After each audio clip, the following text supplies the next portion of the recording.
Welcome to our channel. Today we how to restore Epson printer after ink pad maintenance error, beginner guide step by step clearly. To restore your Epson printer after an ink pad maintenance error, start by ensuring your printer is turned on.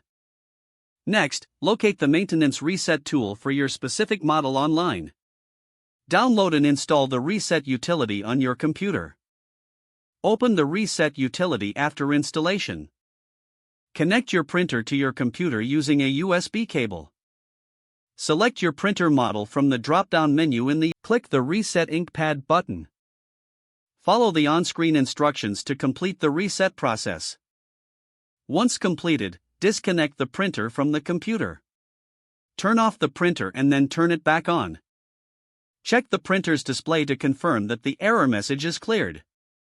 Run a test print to ensure that everything is functioning correctly. If the error persists, repeat the process or consult the user manual for additional troubleshooting. Remember to dispose of any waste ink pads responsibly. If the page does not load, refresh the browser or try again in a private or incognito window.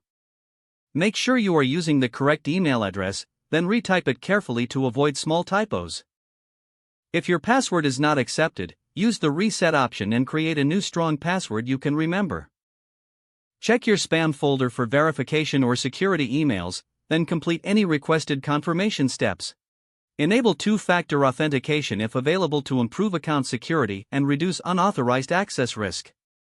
After signing in, review your profile details so your contact information and settings are accurate and current. If you see an error message, note it down and try again after restarting your device and internet connection. Log out when you finish, especially on shared devices, to keep your account and payment information secure. If the page does not load, refresh the browser or try again in a private or incognito window. Make sure you are using the correct email address, then retype it carefully to avoid small typos.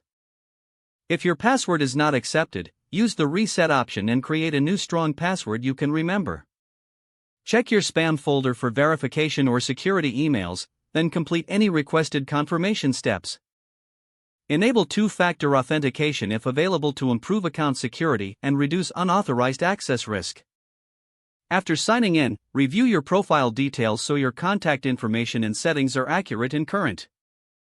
Don't forget to like this video and subscribe to our channel for more step-by-step tech guides.